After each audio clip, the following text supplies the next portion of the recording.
like we have a great turnout today.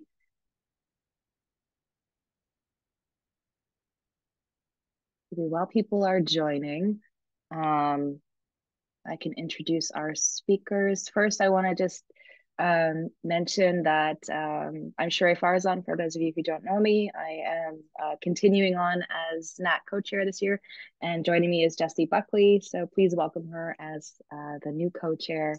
This is our first webinar together. So we're excited to have her, and you'll be seeing more of her. So today we have an amazing lineup for you. We are going to be discussing the East Palestine train derailment a year after, and we have joining us moderator, Dr. Keith Nachman from Johns Hopkins University. He was part of the steering committee for the Public Health Research and Surveillance Priorities from the East Palestine, Ohio Train Derailment Workshop, led by National Academies. Joining him, speaking today, Dr. Cyril Mehta from NIEHS, who led an interagency team on the comprehensive federal response to the disaster, and also co-authored a rapid scoping review of chemicals of interest that contributed to the NASEM report. Also speaking today, Dr. Erin Haynes from University of Kentucky. She has been leading work in East Palestine called the East Palestine Train Derailment Health Tracking Study since April 2023, tracking residents' experiences and health symptoms, and we'll hear more about her work down there today. So without further ado, I think I will pass it off to Cyril. Thank you. Let me go ahead and make sure, and you guys can confirm that this works and you can see it. Okay, that's great. Perfect. And I'm gonna not have to stare at myself, and I'll move that there. So thanks for that nice introduction. As mentioned, my name is Cyril Mehta. I am an environmental and occupational epidemiologist at NIEHS. I've been at NIH for the past 7 years, and I work on cancer hazard assessments for the U.S. report on carcinogens. So in addition to my job at NIH, in late January last year, about 4 days before the derailment occurred, I began what was supposed to be a short-term detail assignment to serve as a senior advisor for chemical safety at the White House's Council on Environmental Quality, which is one of the executive offices of the president.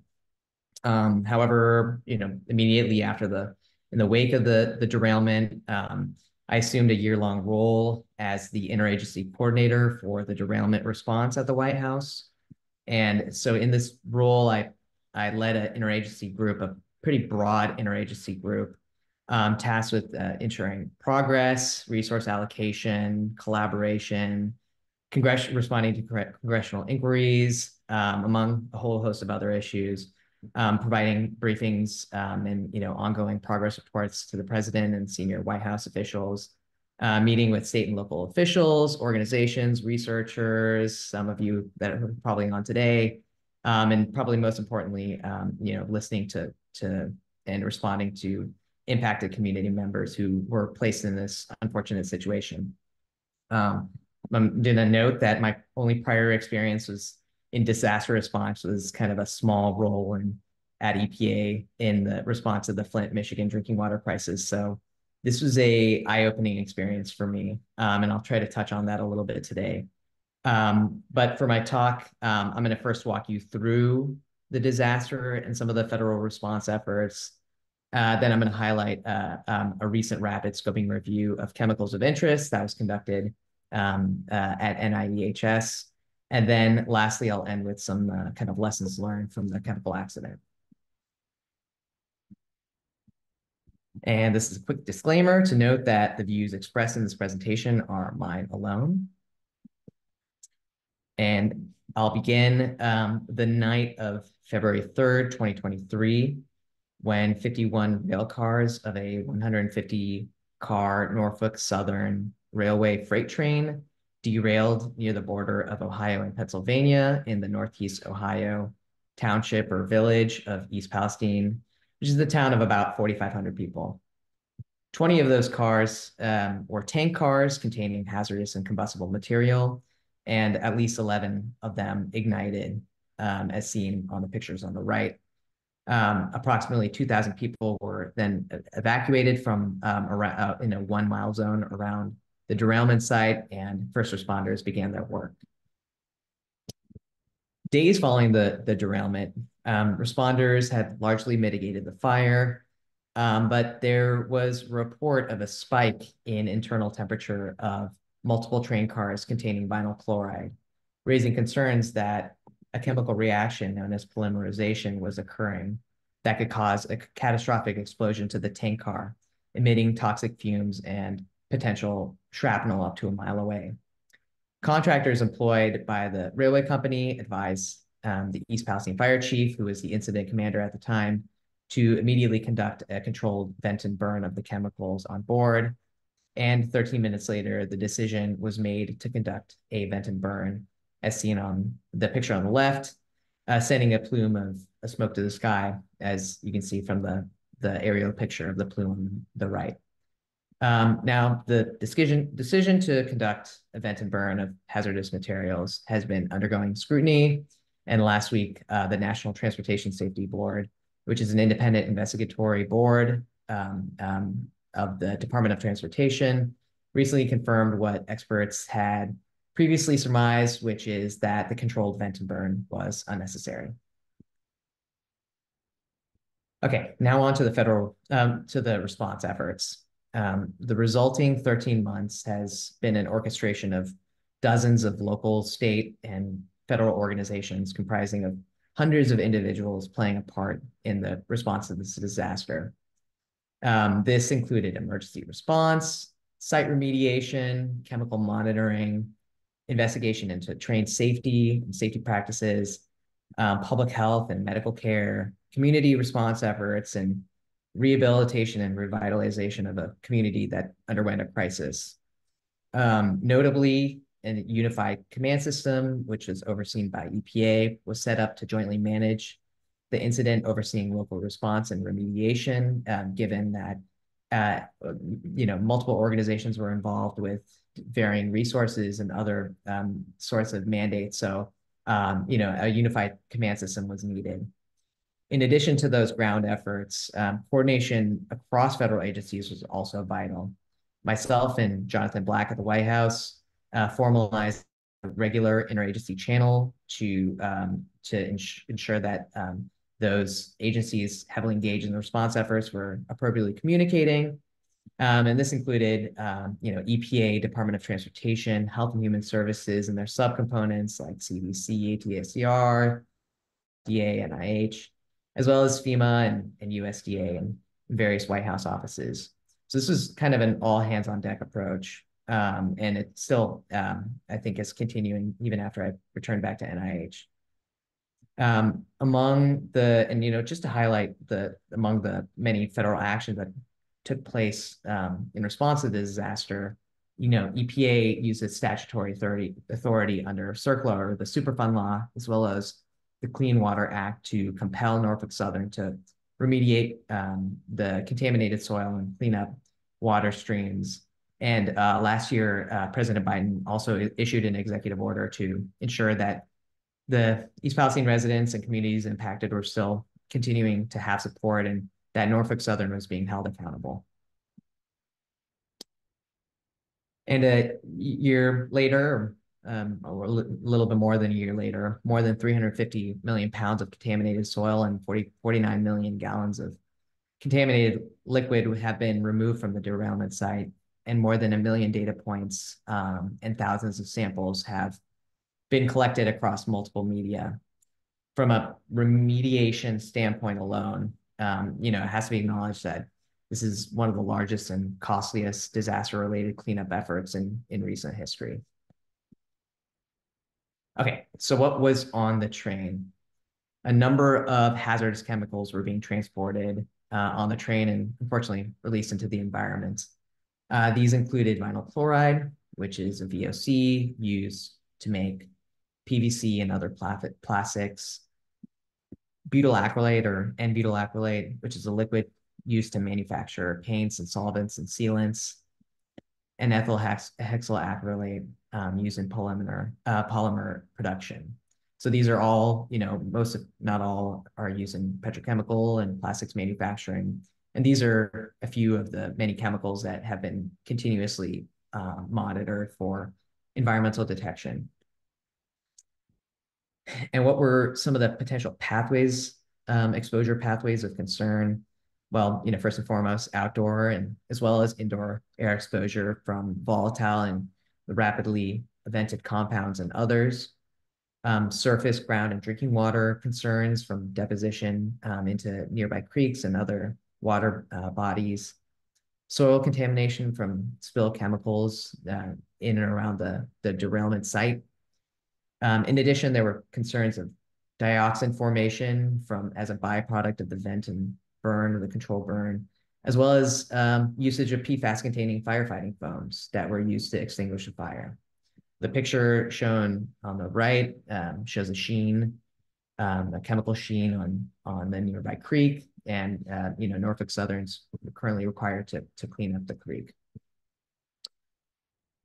So given the potential for human exposure, local, state, and federal agencies were and continue to be engaged in the monitoring of the health effects of community members and the responders.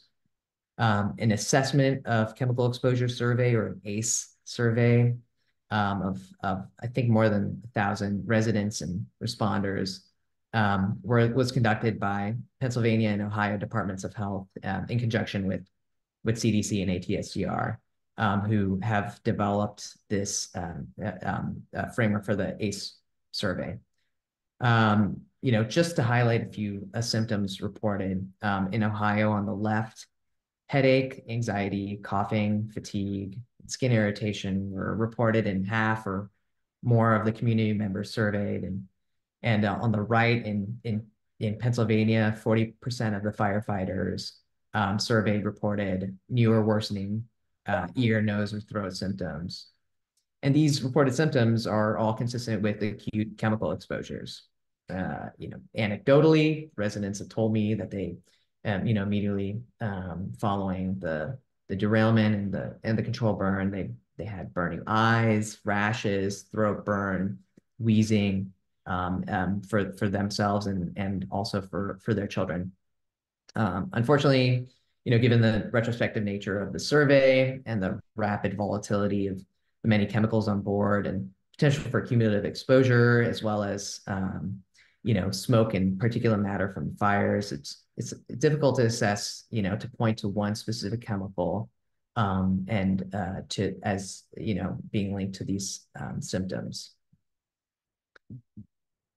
Realizing that decision makers depend on timely research to characterize hazard, to then inform decisions used for an effective response. We at NIEHS have developed a strategy for and conducted a rapid scoping review of known, to help identify known health effects and evidence gaps of hazardous chemicals that were released from the train derailment and response.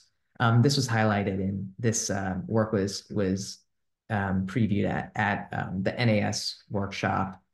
Our scoping review first summarized the major conclusions, including risk assessment values from 8 authoritative sources across multiple health hazard categories for more than a dozen chemicals involved in the derailment. And these chemicals were prioritized based on the potential for human exposure. This is a heat map summarizing the authoritative conclusions for 8 higher priority chemicals, with the darker orange or maroon colors as higher confidence or severity in those health effects.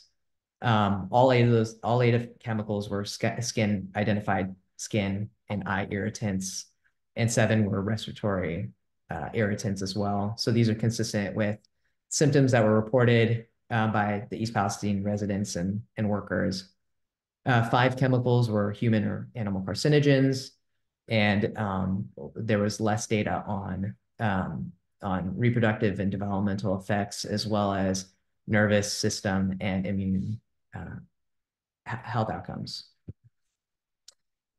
We further conducted a deeper dive into specific chemical and health outcome pairs, identifying some data gaps that existed in for these chemicals, specifically neurological, carcinogenic, and immunological health outcomes. So further research is needed on these chemicals. A few chemical outcome pairs, we identified that there was enough data existing to conduct a systematic review to assess the quality of the data and make some hazard conclusions. This work should, to caveat, this work is, and these efforts are really a hazard identification exercise. This is not a risk assessment. However, this type of information can still help in informing disaster research, communicating uncertainties to communities, as well as to help decision makers in these complex real world scenarios. So past our focus on environmental exposures, one thing that was apparent working on the derailment is the massive ripple effect a disaster has on all aspects of one's life. I coming as an environmental epidemiologist and focusing on chemicals and chemical safety, I'm obviously aware of the impacts to one's life, but really, truly, I think it's, completely upends one's life. And it takes a lens of seeing and talking to the impacted community to find out that, needing things like healthcare for you and your family, or being displaced from your home, your children are out of school, or farmers worrying about crop viability, pets being sick, and potential economic downturn, including worrying about property values, and questioning whether or not your water's safe to drink, or having to deal with mental health issues related to trauma, all being under, all this is all under the, while your town and you as, undergoing this event as, are under the national spotlight, and having to filter the noise of social media and disinformation, and also, distrust of in the government's response, and as well as the train company who put them in this predicament. So understandably, impacted communities, they want, like East Palestine, want to move on from this disaster, but unfortunately, after remediation is done, rehabilitation and will continue. And at the forefront of the ongoing concerns of the potential health impacts of this derailment, including the, at the forefront of the concerns are the ongoing public health impacts of this derailment, including long-term effects, as well as mental health impacts for this event. So in November, NIH, as well as CDC, ATSDR sponsored a NASEM workshop to focus on public health research and surveillance needs. Dr. Haynes and Dr.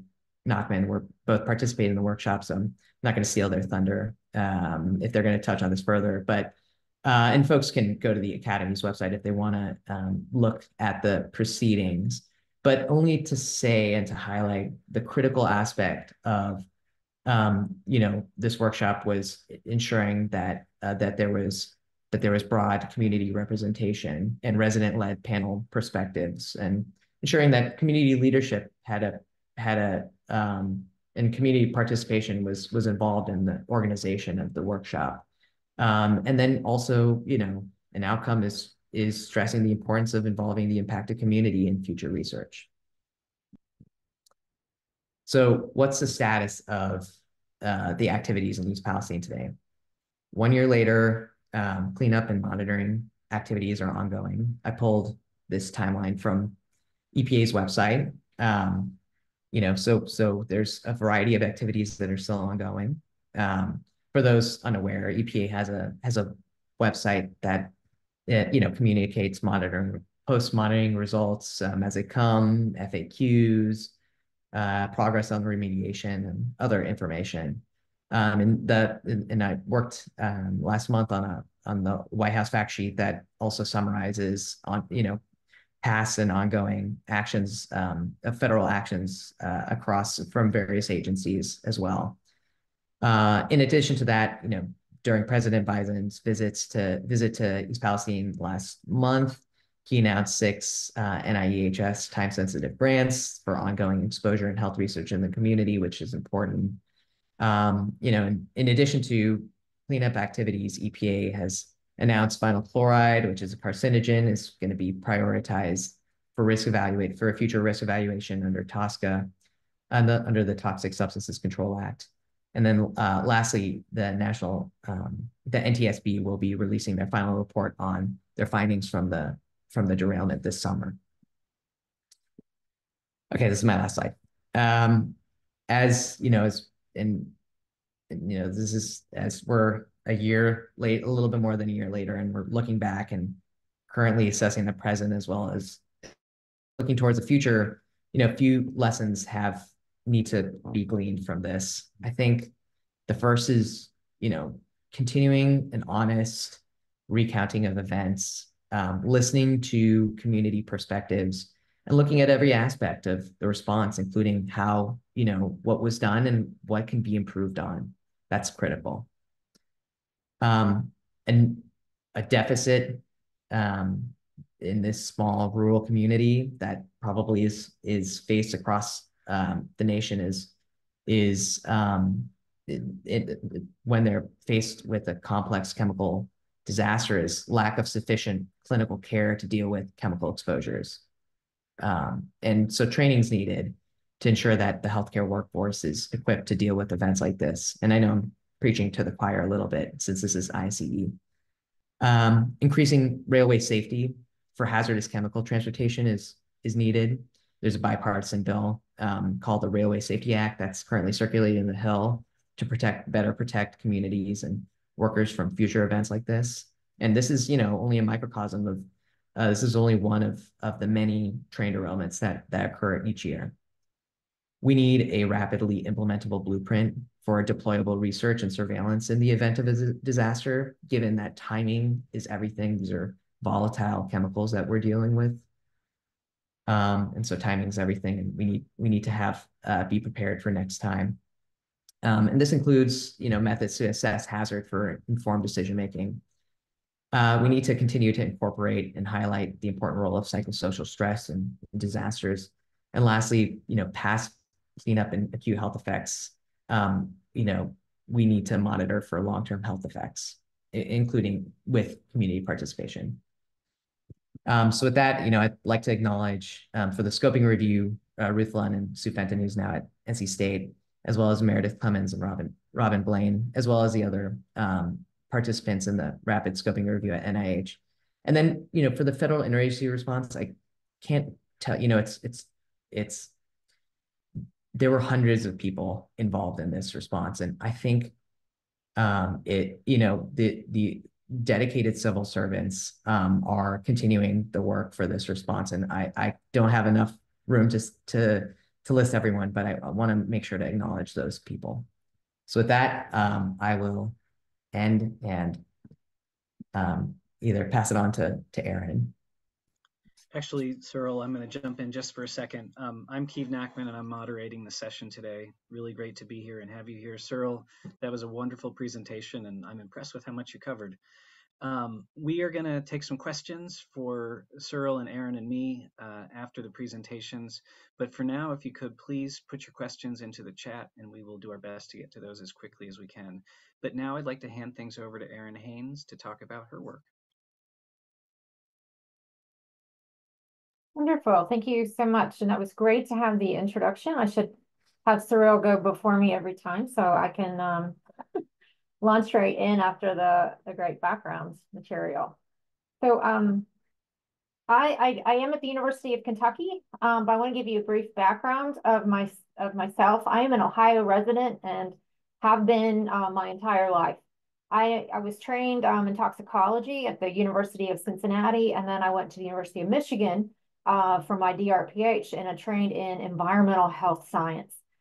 And since graduating a long time ago, I found my excitement in environmental health and toxicology is working with communities to understand their exposure, particularly rural Appalachian Ohio communities. All of my work has been conducted in rural Appalachian Ohio, along the Ohio River, studying topics related to manganese exposure. That's my primary interest, or now this is the primary interest, but had been. And also, things like fracking and anything that comes up to the community and is of concern. And it's very important to bring them along and actually address research questions that they have. So I have an ongoing study in East Liverpool, which is in the same county as East Palestine. So as this derailment and disaster unfolded, my research study personnel were I was receiving texts and images with like, what are we going to do? And it was very impactful, and your heart just jumps in, and so does your mind of like, what can we do from the scientific perspective? So I'm going to give you a brief overview of some of the things that we've been able to accomplish in this short time. I can't cover everything, but in this 15 minutes. So I'm hitting next slide, but it doesn't like that.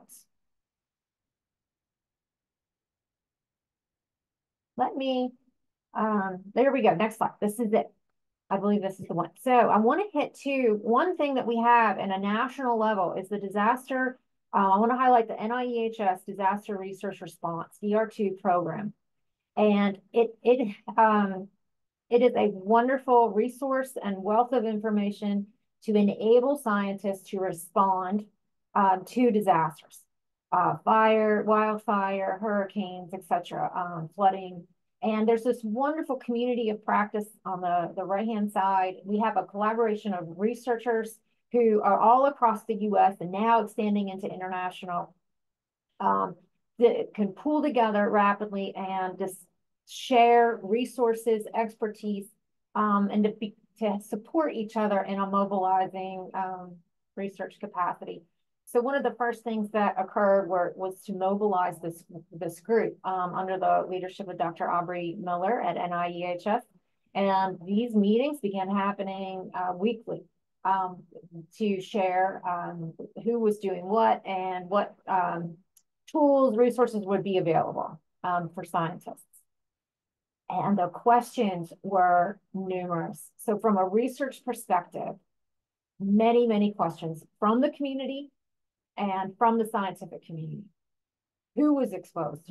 We needed to know who was there, when did they leave, did they evacuate, how long did they evacuate, where did they go when they evacuated, did they come back, when, at what time points, seeing all the events of the derailment. It's important to know who, and then all the whereabouts of those individuals.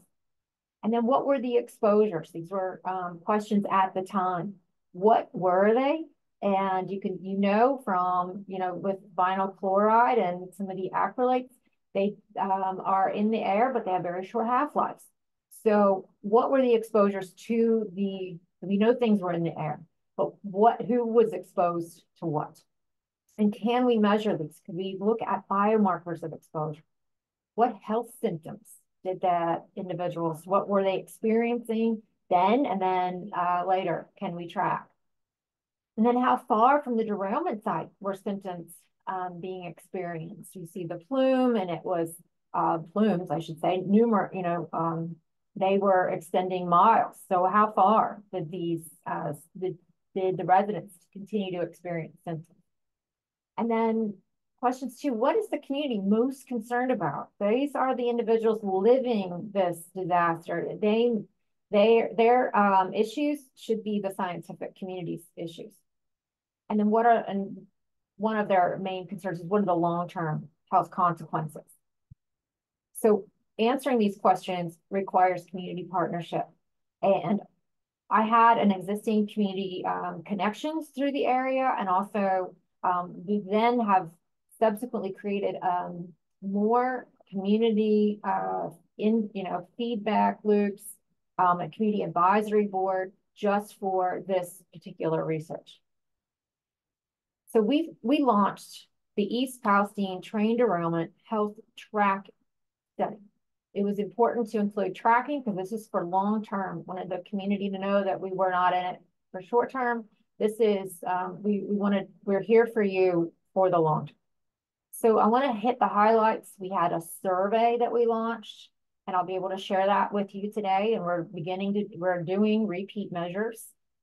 We conducted, and as the events began unfolding, we began realizing more and more of what we could do versus what others were doing. So we did a biological pilot study where we collected blood and urine for analytes of exposure. And I will talk about some of that today. I have time.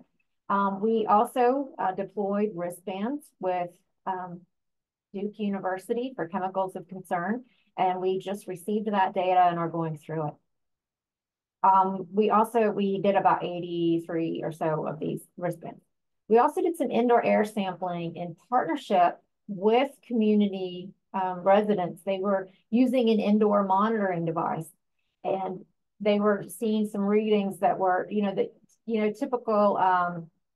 Some tools that are easy and off the shelf don't give you the specific analytes, like where they received a total VOC value. So our indoor air sampling was conducted to identify what those specific VOCs were that they were maybe seeing in their monitor. So I only have time today to talk about the first two and part of the second one.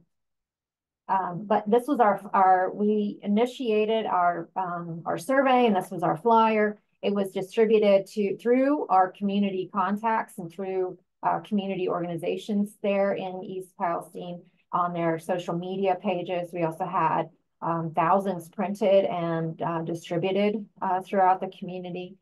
It was an online survey. We wanted to make it easy for people to access. Ideally, we would have had, as the ACE survey was conducted, they had boots on the ground, people hired, going door to door. We didn't have that capability. This was internally funded by my own, work at the University of Kentucky. Later, it has now been supported by an internal grant through our NIEHS Environmental Health Sciences Core Center. We call it UK Cares. And that's keeping this study rolling. So I want to share with you some of our symptoms. This is environmental EPI, so I want to give you some data. We had about 386 individuals with unique, IDs that we can identify. These are true respondents to an online survey. And I'm providing you the adults because we only recruited adults, but we had questions. If you have children, did they have health symptoms? So I'm going to give you the new symptoms. And this was a question we included that was new symptoms that they experienced since the derailment. So we asked about upper respiratory, headache, shortness of breath, and you can see the percentages, and they're fairly similar to what the CDC found with their ACE survey. Upper airway was the most frequent health response, and yes, these are acute responses. However, the concern is how does this acute response then translate for long term? Does it have a lasting impact? And then what symptoms, what health effects might there be long term that are not identified here as an acute issue? So there's more work to be done. But children were definitely experiencing the same things as the adults. So I want to share an image of where our participants reside. The vast majority are within the 1 mile, but I will say within 2 miles of the derailment, but we have quite a few across into Pennsylvania, West Virginia, and up further into Columbiana County and then just East Palestine. All right, one other important thing I always do in a community survey where there's an environmental concern is just helping us to understand the scientific community. What is their level of concern? So we ask them questions about odors in drinking water, air, soil, gardening, the stirring up of perhaps chemicals that came down, from the air into their ground. It occurred in February, and winter and spring was coming, and lots of questions from the community about is it safe to garden? Would they be recontaminated, re-exposed? And you can see many are moderately and extremely concerned about all of these topics. So that's the health survey. We asked many other questions on social stress, perceived social stress. We administered the PSS-4. We also looked at post-traumatic stress disorder, and we have those data. But I wanted to hit on some of the biomarkers because for environmental epi, having a biomarker is very important. The community, this is just a clip from a news article way back in April 28th, 2023, last year. And the residents were desperate, absolutely desperate to know if these chemicals were in their body. They were going to their local physician. They were going to perhaps chiropractors and anyone to get in to have a biological test. So some of the physicians were giving them a prescription or something to go to a physician order to go for an analysis, and that was LabCorp. So LabCorp they had on their list a vinyl chloride metabolite, and some people were having this test done. So it was clear that the public wanted, and they had this question, if it could be measured in their body. The other major concern, which Cyril brought in just a moment ago, was dioxins. This is the photo of the vent and burn, which we are now hearing is one is unnecessary. But the major question was, did the dioxins spread all over the town? This was a year ago in March. So major questions, and dioxins would arise from, typically, this is the full chemical name, and they're produced from incineration, trash burning, forest fires. But in adding the chloride into the mix of any, PAHs and any burning would highly increase the likelihood of dioxin formation. So, and just so we know as an audience, industrial sources have declined in the U.S. And we all have some level of dioxin in our body. Right now, our typical source in the U.S. is from ingesting food that contains dioxin because it's lipophilic, it stores in fat, and we get it from mainly dairy and animal products.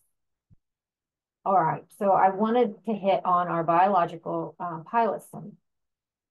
Again, I launched this initially without funding, but just a few days before we sent the team, we received our internal funds, so that was great.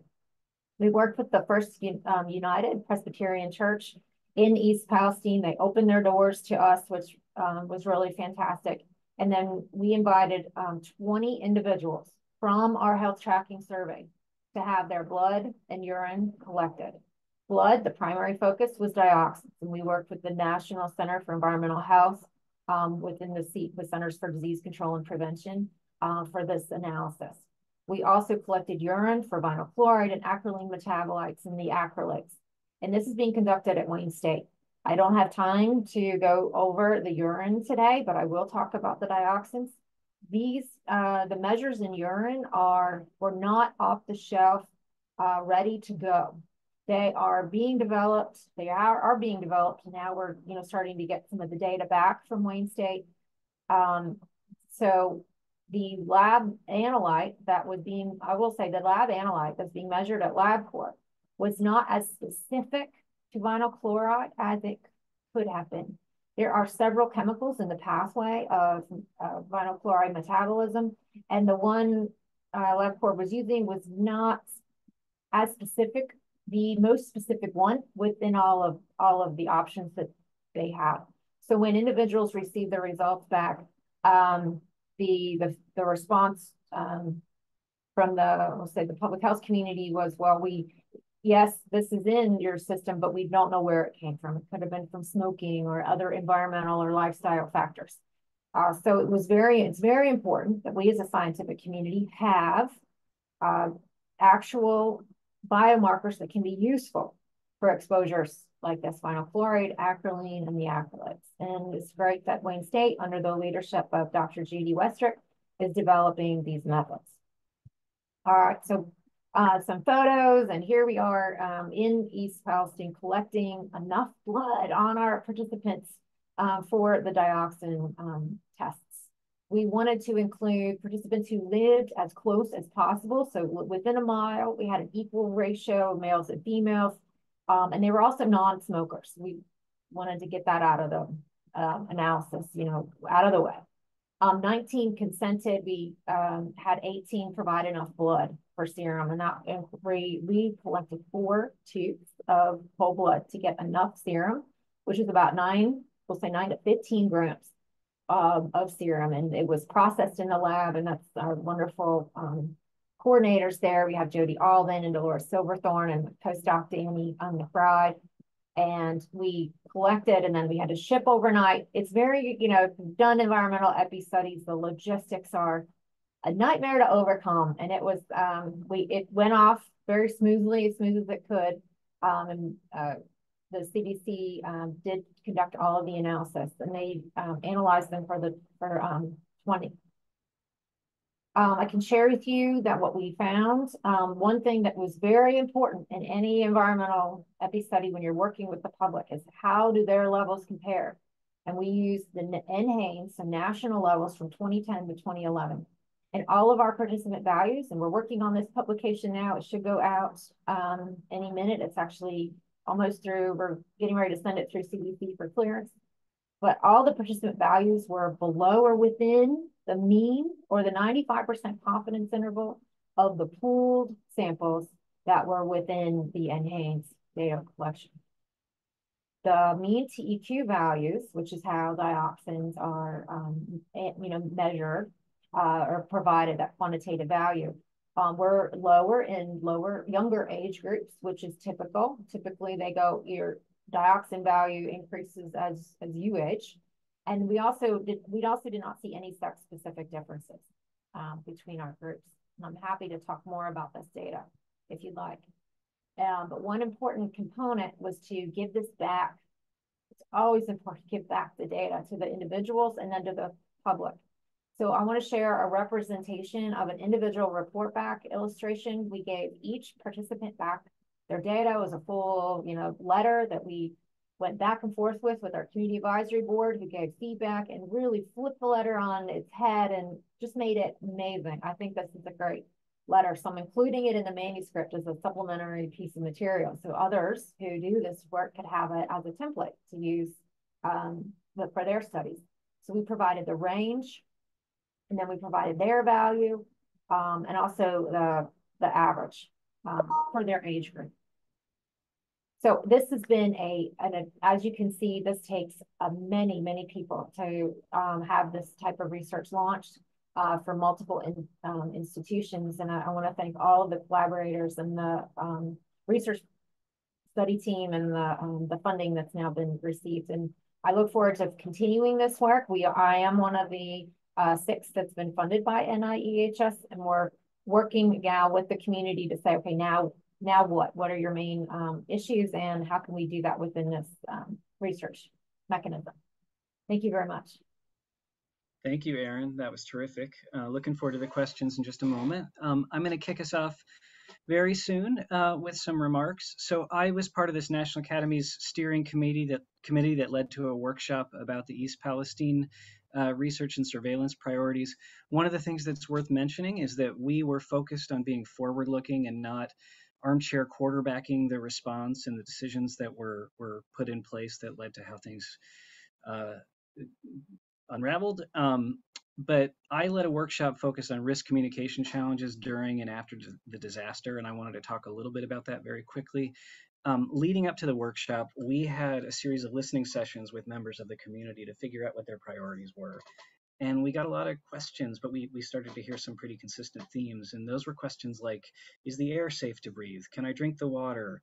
If I've been asked to evacuate, when can I go back home and feel safe? And ultimately, will I get sick? And these sound like very simple, reasonable questions to answer, but in fact, they're actually really challenging to answer.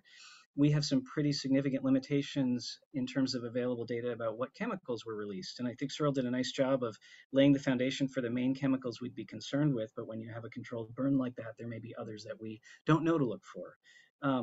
The NIEHS scoping review was really helpful in establishing hazard for many of those chemicals. So what health effects do we believe arise when people are exposed? But for many, we lack dose response information that would allow us to translate information about exposures into estimates of risk or hazard for people. There's evolving information about exposure pathways, and more importantly, how site conditions are going to change. So if we take measurements today, do we believe that those measurements are going to reflect ongoing exposures a month out, a year out, a couple of years out? So those are really important questions to keep in mind, and they make it tricky to say anything in regards to those questions I mentioned before about whether people will be sick and how to advise them on their behaviors. In public health and EPI, we are no strangers to uncertainty in what we do. And I can tell you that the best minds in risk communication all agree that the way we should handle ourselves is to speak as truthfully and transparently as possible if we're hoping to foster any sort of trust with our audience. That said, during a scenario like this where people are really scrambling to respond, people may be uncomfortable with acknowledging uncertainty in fear of losing control of a situation. And it may be difficult for people who aren't scientists to grapple with uncertainty because it may result in unsatisfying answers to their questions about their health.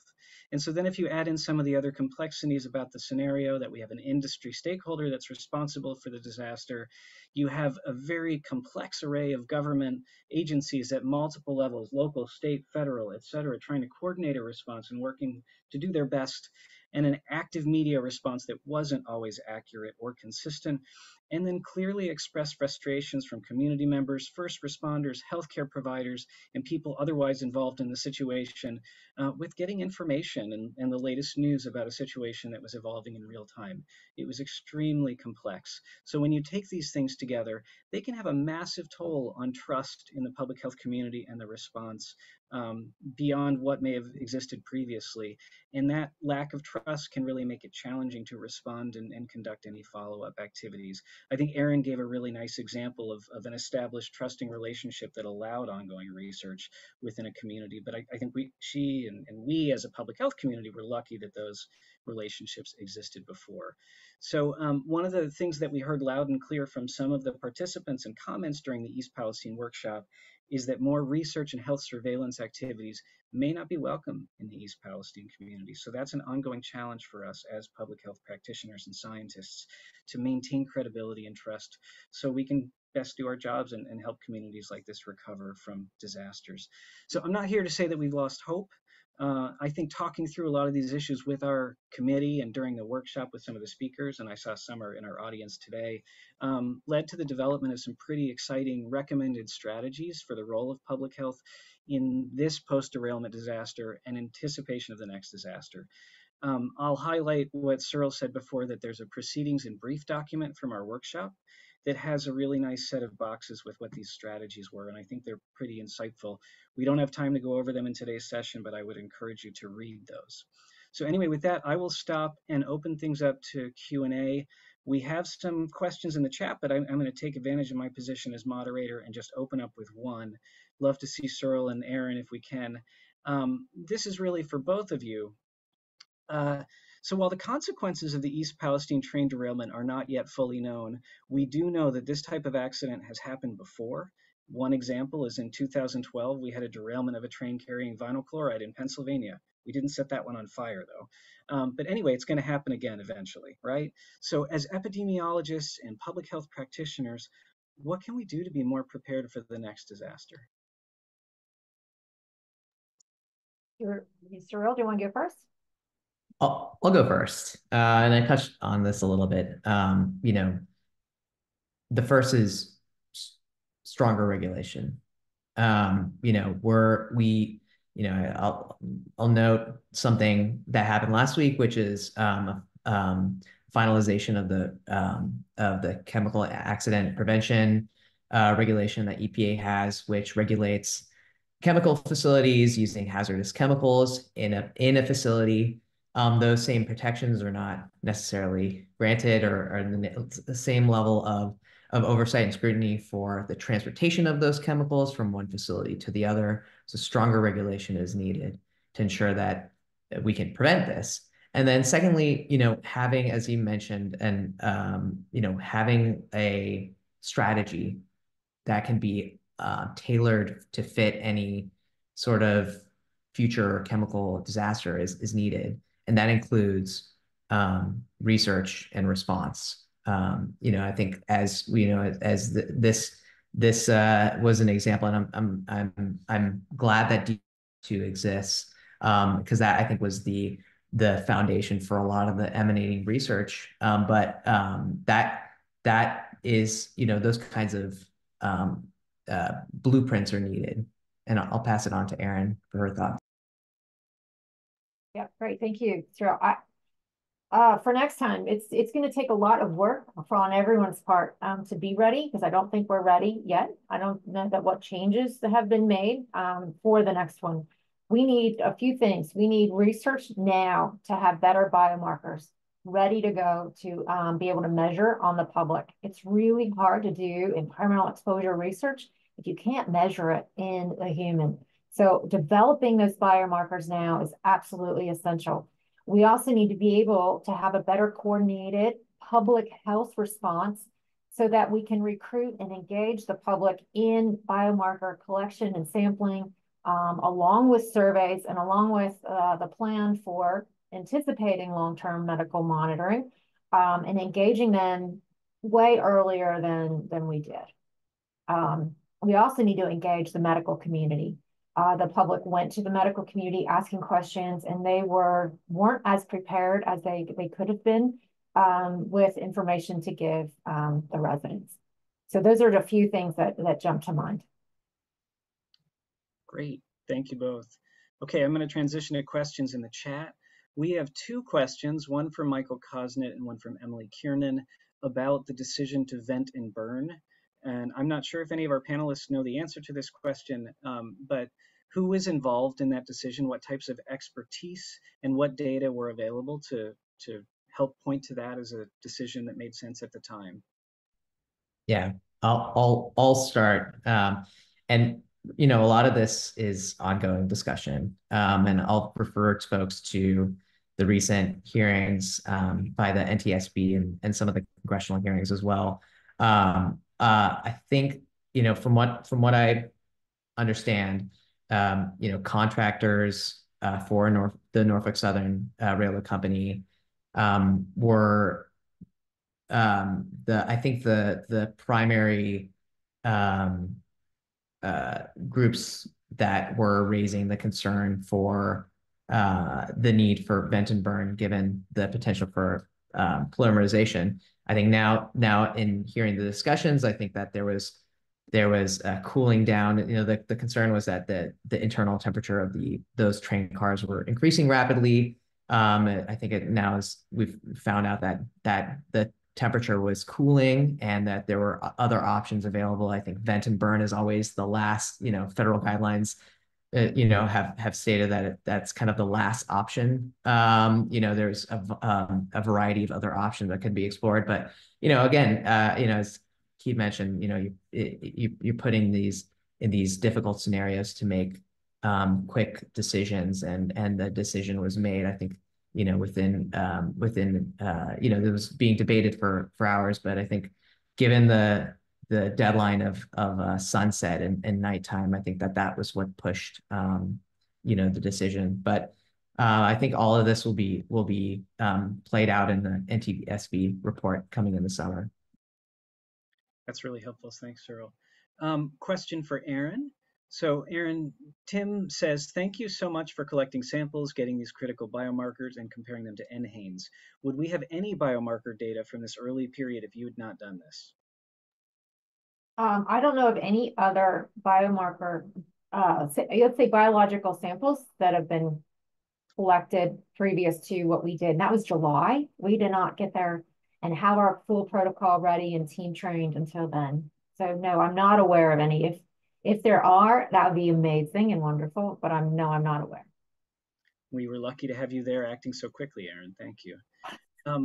I have a question for Cyril. Cyril, that scoping review is such an impressive effort. There's so much there. And I saw the team of people that worked on it and can only imagine what an effort it must have been to put all of that together in such a short amount of time. What do we do next time? I know I asked something related to this before, but just to get to the point of drawing hazard conclusions about chemicals, that is so situation specific. If we have another train derailment with completely different chemicals or a different type of disaster, how do you feel having kind of used that model, that approach, with regard to our kind of preparedness for doing something similar in a different context when we have a whole host of different hazards to contend with? Yeah, that's a great question. And, I think part of our goal was to use the East Palestine train derailment as an example or as a test case for our methods. And our methods aren't really, groundbreaking. I do systematic review. And, a lot of what we have laid is a similar process, just in a more rapid manner, relying on authoritative bodies that have made conclusions previously, identifying key research gaps, and then being able to take that information, take specific kind of deep dives into specific, chemical exposure and health outcome data, and then trying to communicate the research gaps and the uncertainties.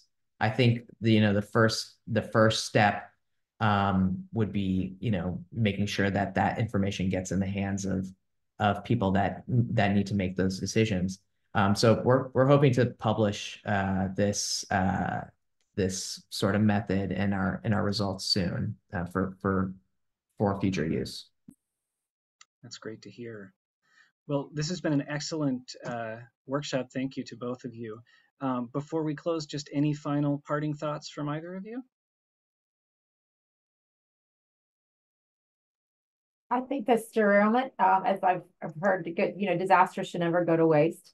So building on this as an example and how we can really develop lessons learned and then apply them. Let's take some true action to be ready for the next. Yeah, I echo that. And, as I mentioned, remediation is going to be complete at some point, but this event's going to live with this community for forever. And we shouldn't forget that. Yeah. Great points. Okay. Well, thanks everyone for coming today, and I'll hand things back over to Shora. Thank you, everyone. Thank you to Aaron, Cyril, Keeve. This has been wonderful, and I hope that you all will join us next month. Jesse, do you want to just give a little preview of next month's webinar? Yeah, so next month we have another series in our exploration of non-academic careers. And so look forward to our flyer coming out soon, so you can register for that as well. Thanks, everyone. Thank you, panel. Thank you. This was great. Take care. Thanks for having us. Bye.